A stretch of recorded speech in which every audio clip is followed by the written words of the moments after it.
수요 예배를 하나님 앞에 드리도록 하겠습니다. 오늘 주실 하나님의 말씀은 사도행전 2장 1절로 4절 말씀입니다.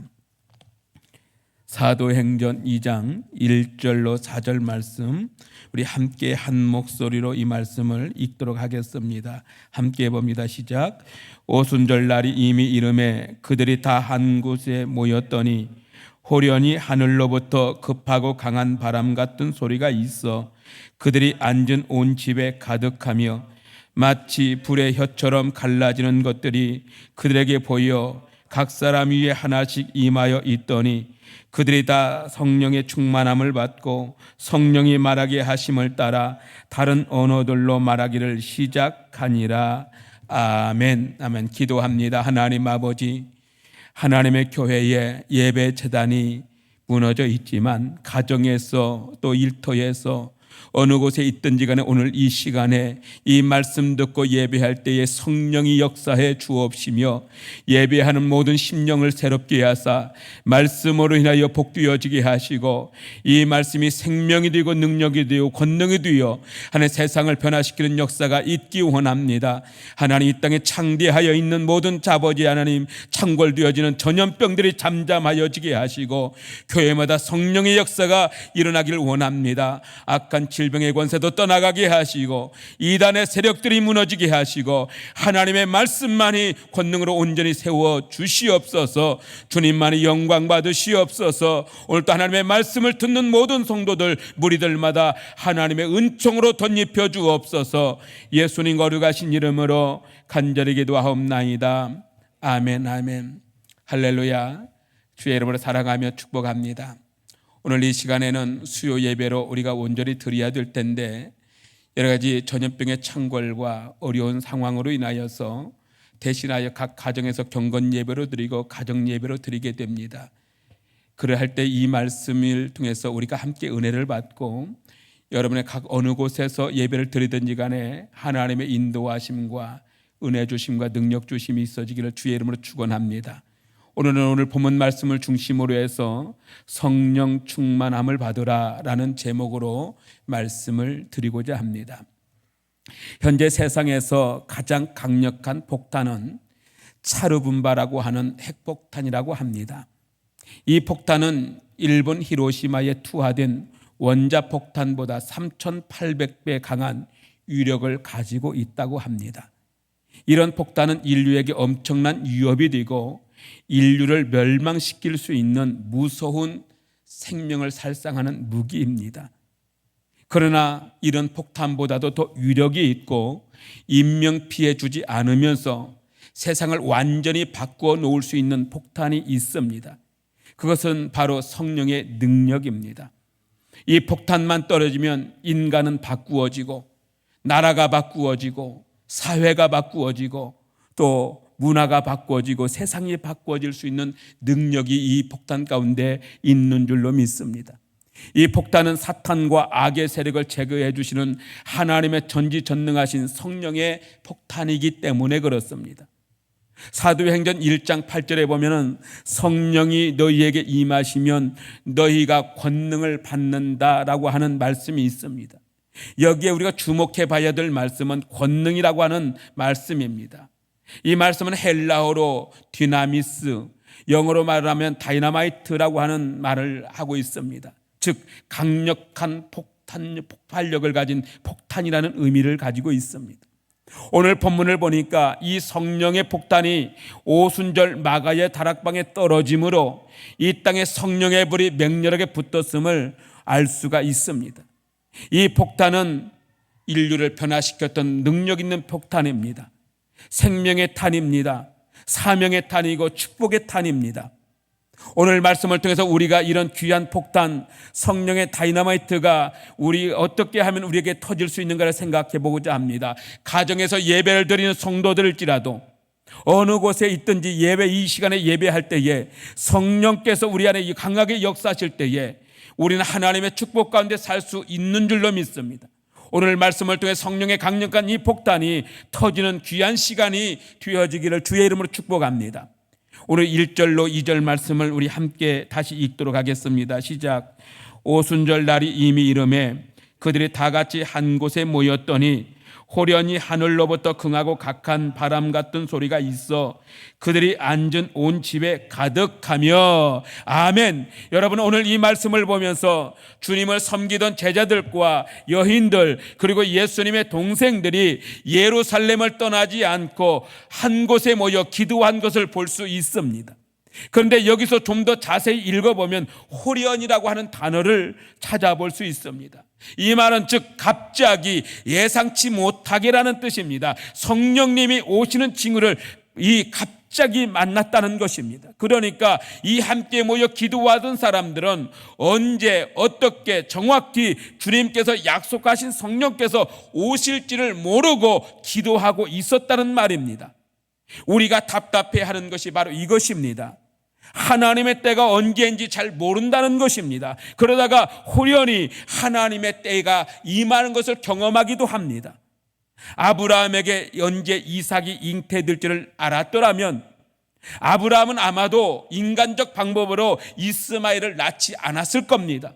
그러나 언제 하나님께서 약속했던 그 이삭 축복의 아들을 낳을지를 언제인지를 몰랐기 때문에 인간적 방법이 동원되기도 했습니다. 이 일로 인해서 아브라함이 이스마엘을 낳아서 어떻게 됩니까? 지금까지 일어나는 모든 이슬람과의 종교적 갈등, 민족 간의 다툼, 중동의 전쟁 위험 등이 바로 이스마엘과 이삭의 관계에서 나온 것이 아닙니까? 바로 아브라함이 하나님의 약속을 알았으나 믿었으나 그러나 끝까지 기다리지 못하여 생긴 커다란 실수였기 때문입니다. 그러나 인간적으로 생각하면 아브라함이 이해되어지기도 합니다. 우리에게도 지금 답답하게 생각하면서 하나님의 뜻을 묻고 하나님의 때를 기다릴 때가 있습니다. 이 기간을 견디고 하나님의 약속을 믿고 지내기가 참으로 괴롭고 힘들기도 합니다. 이것이 과연 하나님의 뜻인가? 무슨 뜻이 담겨져 있는가? 이것 때문에 우리는 괴로워하고 힘들어합니다. 그러나 오늘 말씀을 통해서 분명히 알 수 있는 것은 제자들이 원하는 시간표대로 예루살렘에서 기도하면서 기다리는 사람들의 원하는 때에 성령께서 오신 것이 아니라 성령님의 오심은 하나님의 시간표대로 성령님이 오셨다는 사실입니다. 그러면 우리가 저울질 해갈 수 없는 절대적 사실은 모든 역사는 내 뜻대로 내 시간표대로 내가 원하는 대로 되어지는 것이 아니라 하나님의 시간표대로 하나님이 원하는 시간에 하나님의 뜻대로 움직여진다는 사실입니다. 그래서 우리는 호련히 임하는 하나님의 때에 하나님의 역사하심을 따라 하나님의 뜻이 있음을 믿어야 될 줄로 믿습니다. 그렇습니다. 하나님의 일하심은 하나님의 때에 호련히 이루어집니다. 그때까지 인내하고 견디고 기다려야 합니다. 무작정 기다리는 것이 아닙니다. 믿음으로 기도하며 기다려야 합니다. 믿음으로 기다릴 때 호련히 주님의 때에 주님의 역사는 반드시 이루어질 줄로 믿습니다. 그러므로 하나님께서 우리를 사랑하신다는 것을 믿고 하나님의 최고의 때에 하나님의 역사하심을 믿고 기다리고 하나님의 은혜를 누릴 수 있는 거룩한 성도로 살아가기를 주의 이름으로 축원합니다. 하나님의 축복된 은혜를 누리기 위해서는 1절의 말씀처럼 다 같이 한 곳에 모이기를 힘써야 하겠습니다. 한 곳에 모였다는 것은 함께 한 마음을 가지고 예배했다는 뜻입니다. 예배는 하나님을 높이고 경배하는 것입니다. 바로 성령이 강림하셨습니다. 예배 가운데 하나님이 역사해 주셨고 예배 가운데 한 마음으로 한 뜻이 되어 예배하는 곳에 성령이 임하셨은 것을 볼 수가 있습니다. 그렇습니다. 오늘은 우리는 온전히 하나님의 성전에 모여서 예배하지는 못하고 있습니다. 여러 가지 전염병의 창궐과 어려운 문제로 인해서 한 곳에 모여 예배하지 못하지만 그러나 각자의 가정에서 각자의 처 있는 곳에서 한 마음으로 하나가 되어 예배할 때에 오늘 또 성령이 우리 가운데 임하시고 역사해 주실 줄로 믿습니다. 사도행전 2장 33절 말씀에 하나님이 오른손으로 예수를 높이시매 그가 약속하신 성령을 아버지께 받아서 너희 보고 듣는 이것을 부어주셨느니라 하셨습니다. 여기서 우리는 귀한 힌트를 얻습니다. 우리들이 예수님을 늘 높여야 한다는 겁니다. 하나님 아버지를 높이고 예수님을 높이고 성령님을 높여야 합니다. 그것이 뭡니까? 예배의 삶이라고 하는 것입니다. 교회에서 예배를 드릴 뿐만 아니라 우리는 예배를 드리지 못할 형편과 처지에 놓여 있을 수도 있습니다. 지금도 바로 그렇습니다. 온전히 하나 되어 한 자리에 모일 수도 없는 상황에 놓이기도 합니다. 그러나 중요한 것은 삶의 예배도 중요하다는 사실입니다. 찬송도 예배요, 순종도 예배요, 섬김도 예배요, 봉사도 예배입니다. 날마다 예배하며 예배할 때에 성령이 그곳에 역사하실 줄로 믿습니다. 많은 사람들이 하나님을 모시고 있지만 하나님을 경배하는 삶을 실패합니다. 하나님을 믿는다면서 삶 속에서는 하나님을 예배하는 것을 실패할 때가 많습니다. 그러나 지금 우리가 분명히 알아야 될 것은 하나님의 성전에 한자리에 모여서 예배하는 것도 귀하지만 나의 삶 속에서 온전히 하나님을 모시고 그 하나님을 예배하는 예배적 삶을 살아가야 될 줄로 믿습니다. 이 영상을 보면서 예배할지라도 이곳에 우리가 한 마음이 되어 온 성도가 한 마음이 되어 가족과 더불어 자녀들과 더불어 하나님을 찬송하며 그분의 이름을 높이며 그분을 예배할 때에 성령이 우리의 가정에도 임할 것이고 성령이 우리 자녀들에게도 임하게 될 줄로 믿습니다. 천국은 성령이 충만한 곳입니다. 천국은 하나님을 경배하는 곳이 충만한 곳입니다. 이 땅에서도 천국처럼 경배의 삶이 예배의 삶이 충만할 때에 성령께서 그곳에 역사해 주실 줄로 믿습니다. 그래서 시편 34편 9절로 10절 말씀에 너희 성도들아 여호와를 경외하라. 저를 경외하는 자에게는 부족함이 없도다. 젊은 사자는 궁핍하여 줄일지라도 여호와를 찾는 자는 모든 좋은 것에 부족함이 없으리로다 라고 했습니다. 하나님께서는 온갖 아름다운 것으로 우리를 채워 주실 줄로 믿습니다. 하나님을 온전히 예배하는 곳에 가장 좋은 것으로 채워 주실 줄로 믿습니다. 늘 하나님을 예배하는 하루하루를 통해서 성령님의 인도하심 가운데 살아갈 수 있기를 주의 이름으로 축원합니다. 여러분 가정에 하나님을 예배하는 가정이 되어 성령이 충만하게 채워주심을 경험하는 여러분의 가정이 되어지기를 주의 이름으로 축원합니다. 3절 말씀을 봅니다. 함께 읽도록 하겠습니다. 3절 말씀 시작.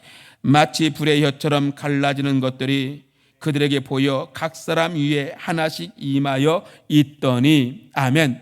불의 혀처럼 갈라지는 것들이 그 자리에서 기도하는 사람에게 보였다고 말하고 있습니다. 불은 하나님의 임재를 상징합니다. 창세기 15장에서 보면 하나님께서 아브라함과 언약 되어질 때에 짐승을 쪼개어 놓고 제사를 드리게 합니다.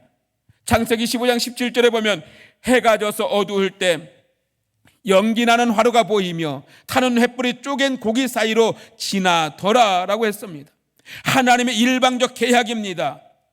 그러나 하나님은 불로 임하였고 그곳에 하나님의 언약과 약속과 축복이 약속되어진 걸 보게 됩니다.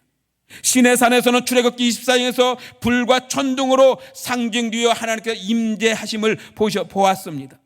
광야에서는 낮에 구름 기둥으로 밤에는 불 기둥으로 자신을 친히 계시해 주셨습니다. 성령 하나님을 불로 상징하고 있는 것입니다. 불이 하는 일이 무엇입니까? 온기를 가져오고 불은 따뜻하게 하고 불은 태우는 역사를 일으킵니다. 성령의 충만함을 받으면 마음이 강팍했던 마음이 녹아내립니다. 그리고 성령을 받으면 온기를 가져와 많은 사람에게 사랑을 전하게 됩니다. 지금 아무리 상황이 핍박해도 지금 사랑에 식어지는 이 시대에 여러 가지 일로 인해서 사람의 마음이 강팍해지는 이때에 성령 충만한 성도들은 사랑이 더 넘치게 되어지고 또 성령 충만한 성도들은 불의 능력은 태웁니다. 능력 있는 사람으로 살게 합니다. 어떤 것도 이기게 합니다. 악한 것을 물리치는 능력을 가지게 됩니다. 예수님도 누가복음 12장 49절 말씀에 내가 불을 던지러 왔노라, 이 말씀은 성령의 불로 세상을 감싸버리겠다는 것입니다. 그리스도의 능력이, 사랑의 능력이, 은혜의 능력이 온 세상을 덮을 것을 말씀하고 있는 겁니다. 우리는 이 성령의 불이 우리에게 임하는 것이 얼마나 중요한지 우리는 믿음으로 깨닫고 체험하기를 주의 이름으로 축원합니다. 세계적 부흥사였던 빌리그램 목사님께서 유명한 어떤 은혜를 우리에게 많은 사람에게 끼친 것을 보게 됩니다. 그런데 이 빌리그램 목사님에 대해서 말하기를 100년에 태어날까 말까 한 사람이라고 말합니다. 이 빌리그레암 목사님은 1918년 3월 한 농부의 아들로 태어났습니다. 어릴 때부터 어머니를 따라 교회를 다녔지만 그는 성령의 은혜를 몰랐습니다. 고등학교를 다닐 때까지 그저 믿음과 교회에 대해서 무엇인지조차 모르고 그냥 교회만 왔다 갔다 하는 그런 신앙에 불과했습니다. 교회에서 와서 하는 일은 결국에 연애하는 것이었습니다. 그래서 20살 때까지 벌써 여자친구가 5명이나 되었다고 합니다. 그래서 그 별명이 연애 대장이었습니다. 그리하여 부모님이나 목사님에게 눈에 가시가 되었습니다.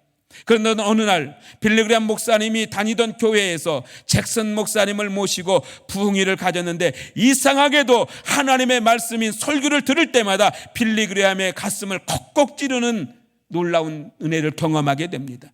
뿐만 아니라 그 순간에 그가 가슴에 찔릴 뿐만 아니라 죄가 쏟아져 나옴으로 회개하고 자복하게 될 때에 가슴이 뜨거워지고 불이 확확 그 가슴에 영혼에 들어오기 시작했습니다. 땅바닥에 꿇어 엎드려 그는 일주일간을 울면서 회개합니다. 그 결과로 아베녀 산에 올라가 기도하던 중에 빌리그레암아, 넌 이제 말씀을 전파하라는 하나님의 음성을 듣는 체험을 합니다. 그리고 그는 그 후에 신학교에 들어가서 졸업하고 목사가 됩니다. 그리고 우리가 알다시피 이 빌리그레암 목사님은 세계적 뜨거운 부흥사로 사명을 감당하고 가게 되었습니다. 사랑하는 성도 여러분, 성령의 사모함이 있건 없건 간에 하나님의 때에 성령이 충만하게 부어지면 모든 사람은 변화되어질 줄로 믿습니다. 지금 상황은 우리가 이런 상황에서 무슨 변화가 되어질까? 아닙니다. 오늘 이 영상 예배를 통해서라도 사람의 마음에 변화가 일어나게 될 줄로 믿습니다. 성령이 임하여 충만히 부어지면 모든 사람은 하나님의 축복을 받고 쓰임받게 됩니다. 그 사실을 4절 말씀에 아주 자세하게 말합니다. 우리 4절 말씀을 한 목소리로 읽습니다. 시작. 그들이 다 성령의 충만함을 받고 성령이 말하게 하심을 따라 다른 언어들로 말하기를 시작하니라. 아멘. 성령이 충만함을 받고 다 성령이 충만함을 받고 성령이 말하게 하심을 따라 라는 말이 바로 우리가 찾고 있는 답입니다. 성령께서 임하시면 우리가 하나님의 일을 할 수 있는 능력이 주어집니다. 내 능력이 아닙니다. 하나님의 능력이 주어집니다. 우리가 상상하지 못하는 사명을 감당할 능력이 주어지는 줄로 믿습니다. 성령 충만하면 성령의 인도하심을 따라 모두에게 다 말하게 되고 모든 사람에게 하나님의 은혜를 전할 수 있는 능력이 생긴 겁니다. 사도행전 2장 4절에 초대교회 120명의 성도들은 다 성령의 충만함을 받고 성령의 은혜로 말하게 하시고 각 나라 사람들이 모였다 할지라도 그들에게 담대하게 복음을 전할 수 있는 능력을 그들에게 부어주신 것처럼 오늘 우리들도 성령의 능력을 받으면, 성령 충만함을 받으면 하나님의 능력을 따라 어떤 일로든지 하나님의 일을 감당하게 될 줄로 믿습니다. 성령이 임하시고 성령의 인도하심을 따라 말할 때 세상 그 누구도 이 복음을 거부할 수 없고 그 앞에 꼬꾸라지고 무너지고 말씀 앞에 엎드리게 될 줄로 믿습니다. 고린도전서 14장 15절에 바울은 성령의 감동을 따라 그러면 어떻게 할꼬? 내가 영어로 기도하고 또 마음으로 기도하며 내가 영어로 찬미하고 또 마음으로 찬미하리라고 했습니다. 기도와 찬송의 복된 기준을 말씀해 주고 있습니다. 성령의 인도하심으로 기도하지 않고 내 정욕을 따라 기도하면 사람의 욕심과 사람의 정욕과 사람의 이기심 때문에 탐심과 정욕으로 우둔한 것들로 하나님께 잘못 기도하게 됩니다. 우리의 기도는 성령의 인도함을 따르는 기도가 되어야 되고 우리의 말하는 것도 하나님의 인도함을 따라 말하는 것이 되어지고 그렇기 때문에 성령의 인도하심을 따라 기도하는 것은 큰 은혜가 되는 줄로 믿습니다. 그러므로 우리는 성령의 충만함을 받아 하나님의 주신 은혜와 축복을 누리시기를 주의 이름으로 축원합니다. 비록 우리가 지금 하나님의 성전에 모여 예배하지 못할지라도 우리가 각자의 가정에서 예배할지라도 오늘 성령이 여러분을 인도하시고 성령의 충만함으로 덮어 주시기를 주의 이름으로 축원합니다. 우리 성도들이 이 세상에 살면서 가장 행복할 수 있는 길은 바로 성령의 은혜를 따라 살아가는 길인 줄 믿습니다. 오늘 성령이 놀라우신 능력과 그 축복을 알게 되었습니다. 성령의 충만함을 사모하시는 우리 모든 성도들이 되어지길 주의 이름으로 축원합니다. 그래서 우리가 살면서 하나님과 함께하고 하나님의 능력으로 날마다 승리하시기를 주의 이름으로 축복합니다. 기도합니다.